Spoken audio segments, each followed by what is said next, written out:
Hello, and good morning, good afternoon, good evening, wherever you are. Welcome to the Viewpoint with Mang Temyong. Mang Temyong signing in. Nagbakel pa. Yan. Ah, saan man kayo naroon, kaya nga ang aking pagbati ay isang magandang umaga, magandang tanghali at magandang gabi sa inyo lahat. Sana po ay lahat tayo ay okay, nakatulog tayo ng mahimbing at sa ating paggising tayo ay maaaring nagbe-breakfast na. Ayan. Sana healthy yung breakfast nyo.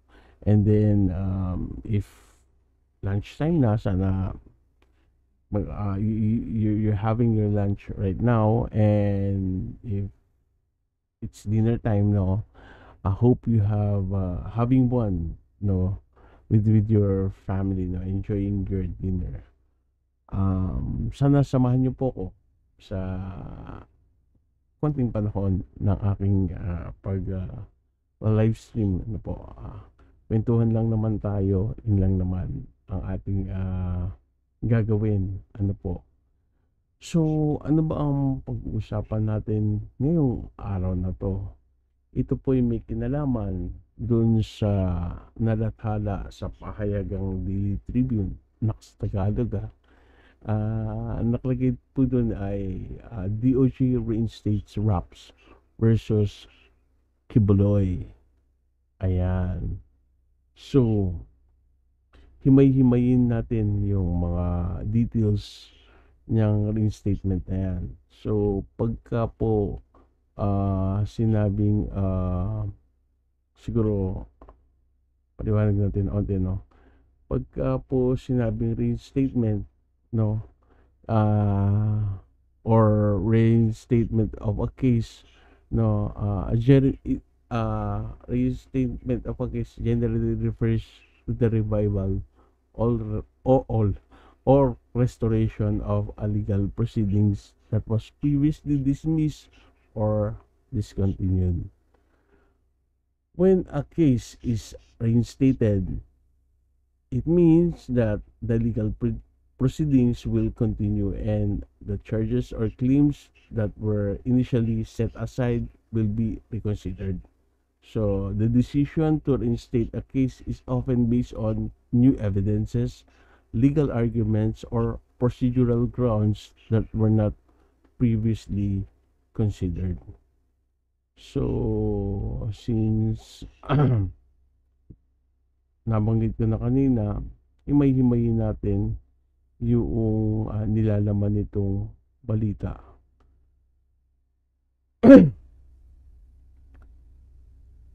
Nagkaroon ng reinstatement yung case against Pastor Apollo Kibuloy by the Department of Justice, DOJ, no? Ibig sabihin nun, yung initially dismissed na charges sa kanya sa Davao City Prosecutor Office, including yung qualified trafficking in person, child abuse, and related offenses are now being pursued once again. So, ibig sabihin, paano ba yung magaan? Pag dinismiss, sige, pag dinismiss, mag-agree lang tayo para maging magaang.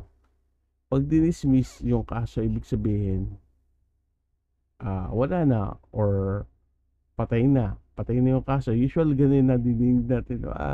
Kumusta yung kaso mo? Wala na, dismiss na, patay na yan eh. Di ba? Pero pag ni-reinstate, binuhay uli. So from patay na kaso, binuhay uli. So ano ang dahilan bakit kailangan ma-reinstate? Bakit nag-decide ang DOJ na ma-reinstate uli yung kaso? Kasi maaring nagkaroon ng maybe the decision indicates a significant shift in the legal proceedings, no? And may suggest that the DOJ has found compelling grounds to hold Kibuloy accountable for the alleged crimes, no?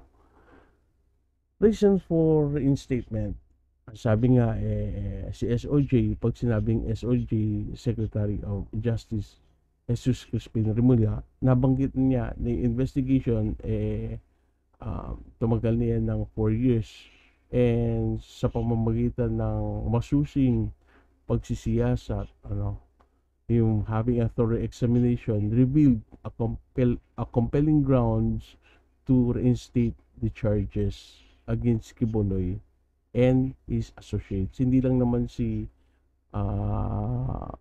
Apollo Kibuloy ang nakasuhan, may mga kasama pa siyang kakasuhan. Okay.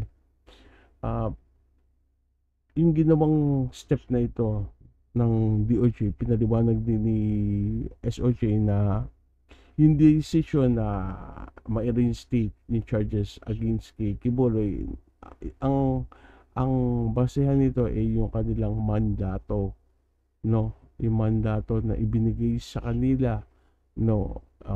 Yung commitment na i-uphold nila yung rule of law, at sabi niya yun ang dahilan, no? Kaya in-reinstate nito to uphold the rule of law, no? Gawin yung mandatong na ibinigay sa kanila, at hindi ito dahil sa na-impluwensyahan lamang ng anumang politika or any influenced by any political motivations.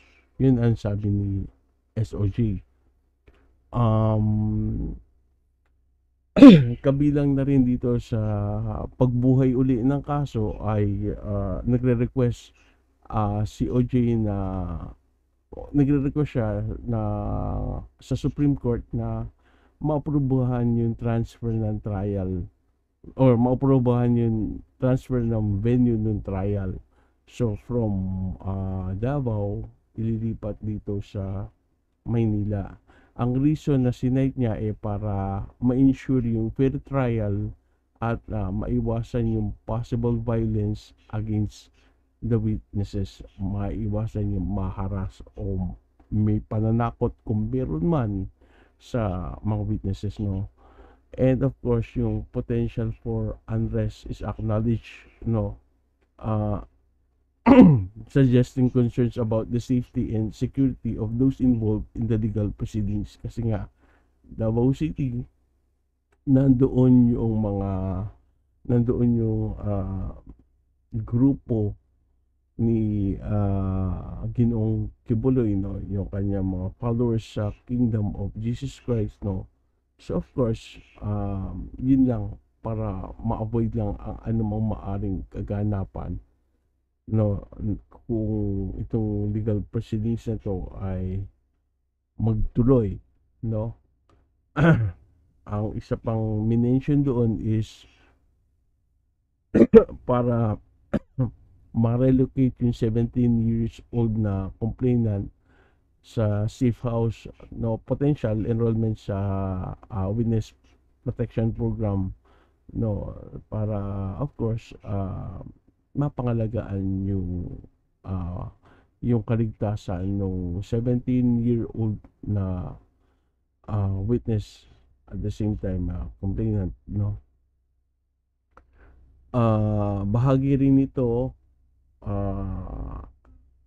nagkaroon ng plano na, or may suggestion or plan na si Ginoong Kibuloy ay ma-place under immigration lookout bulletin order. So ano ang ibig sabihin nito? It signal na to monitor his movements, possibly to prevent him from leaving the country during the legal proceedings. And ninote din, or sinabi rin, na-mention din ni SOJ yung tungkol sa US charges and sanctions na kinaharap ni Kibuloy. Si Kibuloy, alam naman natin na wanted yan sa United States na sa kasong sex trafficking charges, as indicated by the US Federal Bureau of Investigation's wanted poster, diba? The US government has imposed financial sanctions on Kibuloy adding an international dimension to the legal challenges he faces. So, ano yung dapat natin maunawaan dito sa balitang ito? First, yung initial dismissal of charges by Davao City Prosecutor Office in 2020 was based on insufficient evidence as cited at the time. Second, the DOJ's decision to reverse this dismissal suggests a new reevaluation of the evidence or a presentation of new information that warrants a second look at the case. And third, the reinstatement means that Kibuloy will once again face legal proceedings, potentially leading to a full-blown trial. So, yan ang pinaka-summary ng news item na yan. Ngayon, baka ito often kasi question din, di ba? Kapag may mga legal proceedings, hindi lang itong kaso ni Kibuloy, no? May mga ilan na nagre-request ng transfer of venue, no? Or change or transfer of venue in yung paraan nito or yung pag-grant nito typically nire-request yan o yung paghiling nito nire-request to for specific reason and yung process is governed by legal provisions to ensure a fair and impartial trial. So, ito yung mga some common reasons for requesting a change or transfer of venue. First, yung tatawag na prejudice or bias. If there is a perception that the location, committee, or the court where the case is initially filed has been influenced by prejudice, bias, or public sentiment that may affect the fair judgment of the case, a change of venue may be requested. Ano pa ang maaring dahilan? Yung security concern. When there are concerns about the safety and security of the parties involved, including yung mga accused, witnesses, or even yung mga lawyers nila, no? A request for a change of venue may be made to a location where security can be better ensured. Prevention of unrest or violence, yan yung minention kanina ni SOJ sa news item, no? In case where the trial may be lead to public unrest, protest, or potential violence, the court may consider transferring the venue to a location where these risks are minimized, ensuring the safety of all parties involved. Next is, ano pa ba ang pwede maging dahilan o reason ng pag-transfer ng venue, no? Yung convenience ng witnesses and yung mga parties involved, no? Kasi may mga cases na yung change of venue is requested for the convenience of witnesses, parties, or yung legal professionals involved in the case, di ba? This may be due to the geographical location or logistical consideration. And last, pwede pang maging reason for the change of venue is yung preservation of the integrity of the judicial process. Courts may order a change of venue to preserve the integrity of the judicial process, ensuring that the trial is conducted in an atmosphere free from undue external influences that could compromise the fairness of the proceedings. Ito mga legal basis nito for requesting of change of venue, makikita natin yan sa rule of court. Yan. Particularly sa rule 110 or rule 110, rule 19, and rule 121. Yan. So, ano pa? Okay. Tapos na tayo kay Kibuloy. Punta naman tayo ngayon sa Senado. Kamustahin naman natin si Senator Risa Hontiveros at yung imbitasyon nila kay Kibuloy dumating ba o hindi. Matatandaan natin na ah, nag-set ng March 5 hearing ang committee ni Senator Hontiveros, no. Nagbigay sila, nagparating sila ng subpena or nagbigay sila ng subpena kay Apostol tuloy, Apollo Kibuloy, no, para dumalo sa Senate hearing. Pero sabi nga niya, no, Kibuloy yet to confirm attendance in the next Senate hearing. So dahil dyan, wala rin siyang binigay na dahilan kung bakit hindi siya makakadalo. Kaya ngayong March 5, ito yung takdang araw na isa sa katuparan yung hearing na dapat niyang daluhan na hindi siya nakadalo. Ano naging pasya ni Senator Risa Hontiveros? Pakinggan natin. Madaling-madali na lang umiwas sa mga hearing ng Blue Ribbon, sa mga tiwaling opisyal, sa mga investigasyon ng Public Order Committee, sa mga sangkot sa mga krimen. Hindi po obra ang ganitong mga excuse. To pursuant to Section 18 of the Rules of the Senate, as chair of the committee, and with the concurrence of one member here with me, I cite in contempt Apollo Carreon Quiboloy for his refusal to be sworn or to testify before this investigation. This committee requests the Senate President to order his arrest so that he may be brought to testify. So, ayan, na-cite to contempt si Apollo Kibuloy at yung ginawang yan ay may batayan. No, yan ay nakabase sa Senate Rule 18. Siguro basahin ko na rin, no, para mas malinaw, no. Ayan, Section 18 ng Senate Rule, no. The chairman, with the concurrence of at least one member of the committee,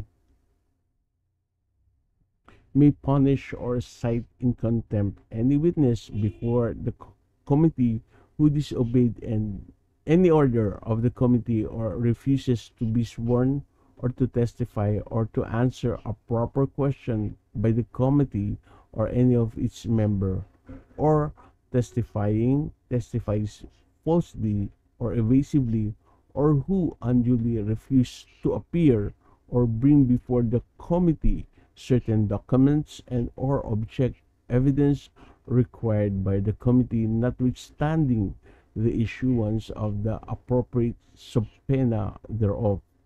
A majority of all the members of the committee may, however, reverse or modify the aforesaid order of contempt within 7 days.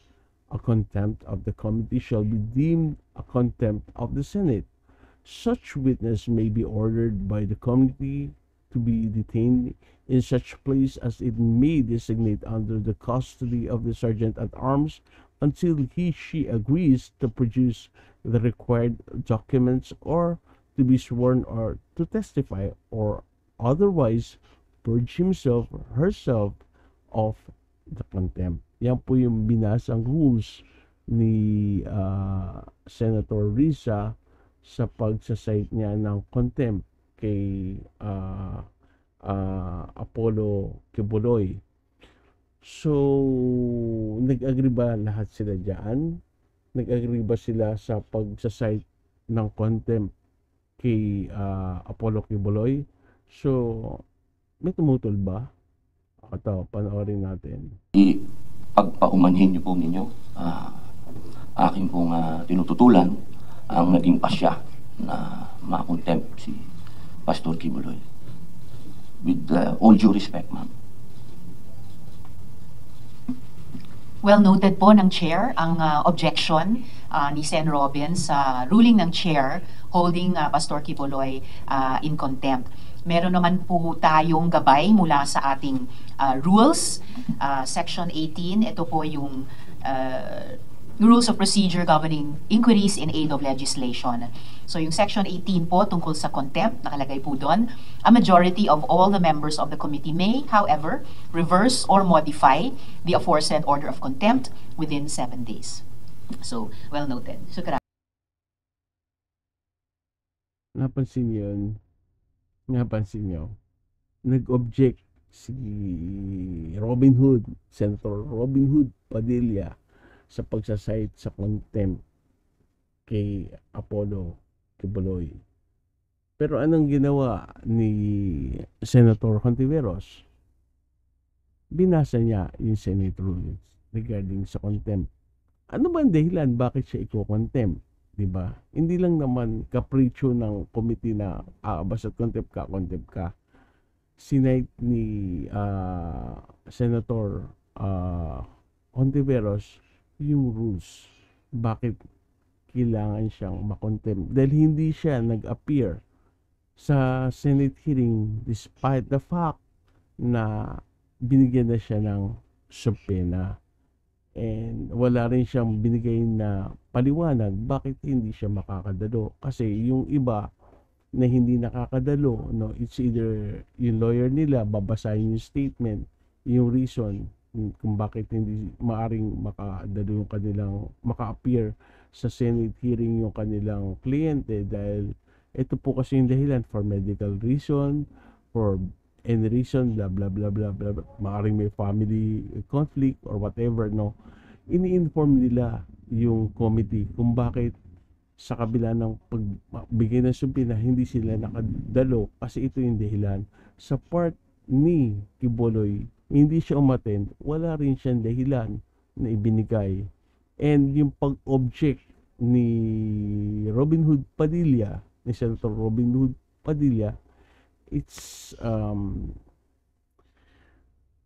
parang ayokong gamitin term, pero siguro sapat na yung nakita niyo na nung nag-object siya, pinaalam sa kanya hindi naman itinurn down yung objection niya, kundi pinakilala lang sa kanya ni Senator Risa na yung ginagawang ito ay yung pag-cite sa contempt kay Kibuloy, ito'y nakabase sa Senate Rule 18 natin.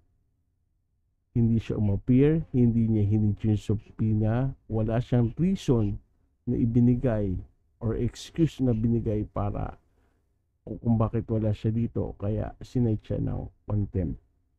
Tanong, yung objection bang ginawa ni Senator Padilla, naipaliwanag ba niya maliwanag kung bakit siya, ano naman yung reason ba siya nag-object? Pakinggan natin.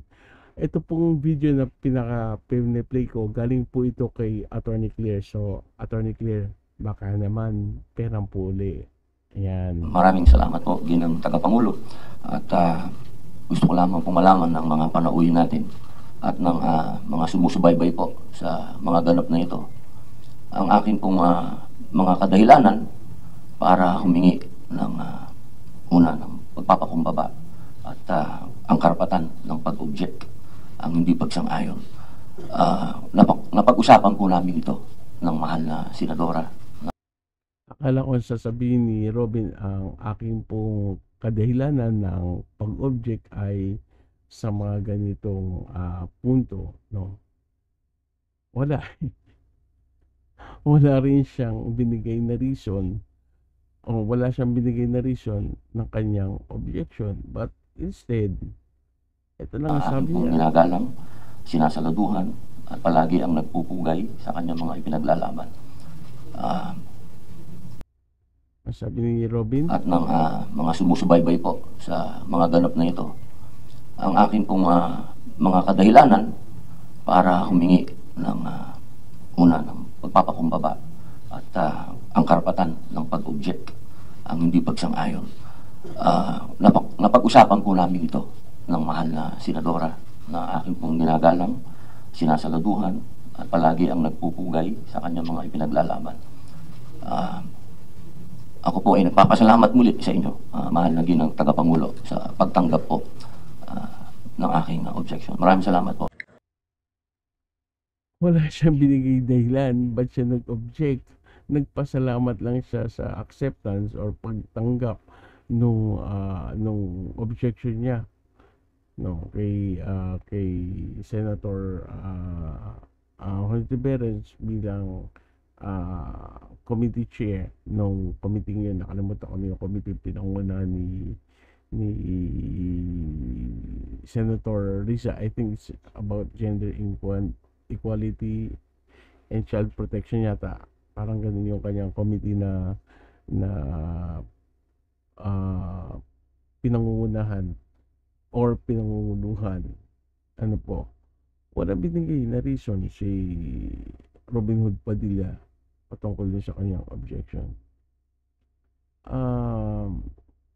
Yung karaniwan nga, di ba, na mga witnesses nyo, pag hindi nyo nagustuhan yung mga sagot, kinokontempt nyo agad, di ba? Napakaliit na kadahilanan, hindi nyo lang nagustuhan sumagot. Yung iba nga napikit lang, gusto pang ipakontempt, di ba? Contempt ka agad. Bakit naman yung sa kaso ni Ginoong Kibuloy, hindi siya dapat makontempt, di ba? May double standard ba? Hindi ko alam. Nagsabi nga na baka dahil sa sinuportahan ni Kibuloy si Padilla, no? Is it payback time? We don't know, and ayokong isipin yun. Ayokong isipin na yun ang dahilan. Pero dapat maunawaan ni Senator Padilla na siya ay senator ng bayan. Sabi niya, nagpaliwanag na siya kay Senator Risa Hontiveros yung dahilan na kanyang objection. Pero sana, hindi lang siya kay Senator Risa Hontiveros nagpaliwanag, kundi inihayag niya sa atin yung mga dahilanan ng kanyang objection para hindi nagkakaroon ng anumang kaisipan na hindi magkaroon ng maling kaisipan yung mga taong nakapakinig sa kanya tungkol sa kanyang I'm getting hard time para the reason, siguro it will be easier for us to understand your objection if you at least explain the reason, the reason why yung objection, why you object, di ba? Nakalagay yun sa Senate rule, di ba? Ang tinututulan mo ba ay yung nakalagay sa Senate rule? At bakit mo tinutulan yung Senate rule, nakalagay sa Senate rule? Yun naman talaga ang rules once na hindi nag-appear or hindi nag-heed sa subpoena yung inibitahan na resource person, di ba? Dapat lang talaga silang ma-cite in contempt. Hindi ko maintindihan, Senator Robin, kung ano ang gusto mong ipahiwatig, And for me, instead na nandun ka na rin lang naman, sana kung may mga agam-agam ka sa isip mo at kung para sa'yo ay ma-justify yung objection mo, no? Sana you took time out or you ano ba tawag dito? Sana sinamantala mo na yung panahon na nandun ka, na nagtanong ka sa mga witnesses, di ba? Para at least na-inform ka rin kung ano ba talaga yung mga what do you call this, mga testimonies nila o nilalaman ng mga testimonies nila against kay Kibuloy. Ano yung mga witness nila na kaganapan during the time na kasama nila si or kabilang sila dun sa organization ni Kibuloy. But instead o magtanong or samantalahin yung pagkakataon, anong ginawa ni Senator Robin Hood? Papanoorin natin. po ninyo sa amin. So, pagpatuloy ko lamang po yung mga tanong ko sa inyo batay sa inyong video testimony nung una. Yung tanong ko po tungkol sa mga Opo, yun pong pag nag-worker ka po, tapos yung family mo is non-member, it really reflects niya, yung relationship talaga ay nasisira po. Kasi yung inaasahan na nagtatrabaho dito, na dapat magpadala, yun po, ay hindi na. Ayun, nag-walk out. Nag-walk out si Senator Padilla. Well, kayo, ano sa palagay niyo mga kaganapan? Ano ang inyong thoughts sa nangyari sa Senate hearing at yung thoughts niyo about this pagre-reinstate nung case ni Kibuloy sa yung pagbuhay ng kaso ni Kibuloy sa Davao City. Ano pa ba masasabi ko? Ayun. So, for me naman, si Pastor Kibuloy naman, sabi nga niya sa mga pahayag niya before, di ba, na hindi siya dadalo sa Senate kasi hindi siya dadalo sa Senate hearing tsaka sa House of Representatives dahil sa wala daw siyang makukuhang justice doon. Hindi siya walang fair trial doon at hindi naman hukuman yon. Totoo naman yung sinabi ni Ginoong Kibuloy, no? Kasi yung hearing naman dyan sa both Congress and sa Congress na both Senate and sa House ay ginagawa yan in aid of legislation. So, hindi naman yung korte na hahatulan ka if you're guilty or not. Hindi yan yun. No? Yan ay para mag-amend, mag-create, mag-repeal. No? Yun ang purpose kung bakit merong ginagawang Senate hearing or House of Representative hearing or Congressional hearing. No, that's for purpose of in aid of legislation. Ngayon, sabi mo, haharap ka sa korte. Ngayon, binuhay uli yung kaso mo sa Davao. No? Of course, proseso pa rin yan. Kung sakali na ma-push yung kaso mo at malagay sa trial, we're hoping na tutuparin mo yung sinabi mo na haharapin mo yung kaso mo. Diba? Kasi, if innocent ka naman, wala namang problema doon eh. 'Di ba? Prove mo sa korte, 'di ba? Na wala ka talagang nagawang pagkakamali or pagkakasala na yung mga allegations sa iyo allegations lang. Ganun lang naman yun eh. May mga abogado ka naman na maaring dumipensa sa iyo. May mga witness ka rin na maaring mag-testify in your favor, 'di ba? Yun na lang, ganun lang. Kung sakaling tuloy yung kaso, harapin mo. And yung sabi mo, haharap ka sa kaso, di ba? Para patunayan yung iyong para patunayan ang iyong pagiging inosente, di ba? Na para patunayan na wala kang kasalanan.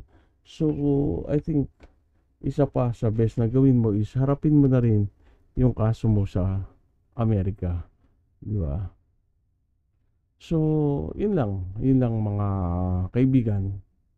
At sana nakapag-share ako sa inyo ng munting kaalaman, and if yung merong kayong mga ideas or anything about you can say about this issue, this topic, please comment down below. Yan lang po. And before